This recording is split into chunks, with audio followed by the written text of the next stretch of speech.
বাংলায় বিজেপি এখন বিরোধী দল, তবে তাতে স্বাভাবিকভাবেই সন্তুষ্ট নয় বিজেপি নেতৃত্ব। খোদ নরেন্দ্র মোদী, অমিত শাহের মতো নেতা মন্ত্রীর হাতে কেন্দ্রের ক্ষমতা থাকলেও পশ্চিমবঙ্গে বিজেপি সরকার গঠনের স্বপ্ন তাঁদের। সে কথা বারবার প্রকাশ্যেও বলেছেন প্রধানমন্ত্রী নরেন্দ্র মোদী বা স্বরাষ্ট্রমন্ত্রী অমিত শাহরা। 1 বছর পরে 2026 সালে পশ্চিমবঙ্গে বিধানসভা নির্বাচন। প্রশ্ন হল, সেই নির্বাচনে এই বাংলায় বিজেপিকে নেতৃত্ব দেবেন কে? জনপ্রিয়তম নাম হিসেবে উঠে আসছে শুভেন্দু অধিকারীর নাম। বিজেপি যেহেতু এক নেতা এক পদের নীতিতে চলে, তাই বর্তমানে কেন্দ্রীয় মন্ত্রী সুকান্ত মজুমদারকে ছেড়ে দিতে হবে রাজ্য সভাপতির দায়িত্ব।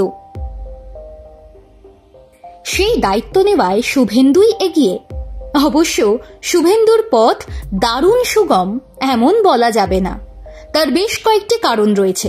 প্রাথমিকভাবে বিজেপি ও রাজনৈতিক মহলের একটা বড় অংশের বিশ্বাস, এই ধরনের সিদ্ধান্তে একটা গুরুত্বপূর্ণ ভূমিকা নেয় আরএসএস।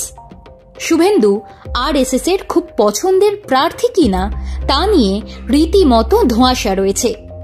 এখানে এসে পড়ছে রাজ্য বিজেপির এক সাম্প্রতিকতম দ্বন্দ্ব, তা হল আদি বিজেপি ও নব্য বিজেপির দ্বন্দ্ব। সুকান্ত মজুমদার, দিলীপ ঘোষের মতো নেতারা আদি বিজেপির মুখ বলে মনে করা হয়। তারা ভারতীয় জনতা পার্টির সঙ্গে যুক্ত দীর্ঘদিন ধরে। আরএসএস এর সমর্থন তাঁদের সঙ্গে আগেও ছিল। তুলনায় শুভেন্দুর গেরুয়া শিবিরে যোগদান অনেক পরে।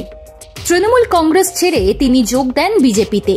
সেদিক থেকে শুভেন্দু ও তার অনুগামীদের নব্য বিজেপি আখ্যা দিয়ে থাকে রাজনৈতিক মহল।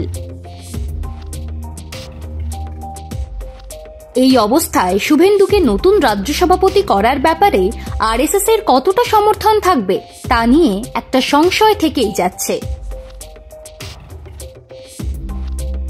শুভেন্দুর রাজ্য সভাপতি হওয়া নিয়ে অন্য একটা টানাপোড়েনও উপস্থিত। বিজেপি নেতারাই এখন শুভেন্দুর দায়িত্ব পাওয়া নিয়ে দ্বিধা বিভক্ত। বর্ষীয়ান নেতা তথাগত রায়ের সমর্থন রয়েছে শুভেন্দুকে সভাপতির পদ দেওয়ার ব্যাপারে। একইভাবে শুভেন্দু সমর্থন পাবেন অর্জুন সিংয়েরও।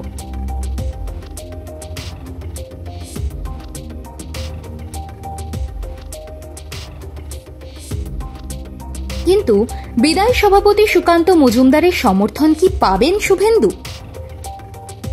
সাম্প্রতিক বেশ কিছু ঘটনায় শুভেন্দু সুকান্তের মতান্তর সামনে এসেছে বলেই মনে করছে রাজনৈতিক মহল। বঙ্গে বিজেপির উত্থানে বড় অবদান দিলীপ ঘোষের। তার সমর্থনও কি পাবেন শুভেন্দু? প্রশ্ন রয়েছে তা নিয়েও। সব মিলিয়ে বাংলায় বিজেপির নতুন রাজ্য সভাপতি হতে গেলেও শুভেন্দু নিজের পার্টিতে সর্বত্রভাবে সমর্থন পাবেন কিনা রীতিমতো ধোঁয়াশা রয়েছে।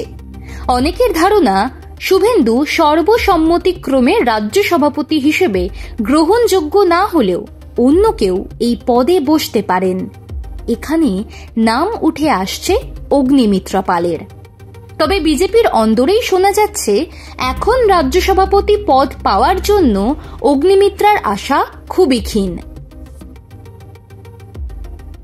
সত্যি বলতে 2026 সালে বঙ্গে বিজেপির ব্যাটন কার হাতে থাকবে তা এখন আবর্তিত হচ্ছে শুভেন্দু অধিকারীকে ঘিরেই। তবে মেদিনীপুরের নেতার দায়িত্ব নেওয়ার পথে ফুলের পাশাপাশি থাকছে কাঁটাও।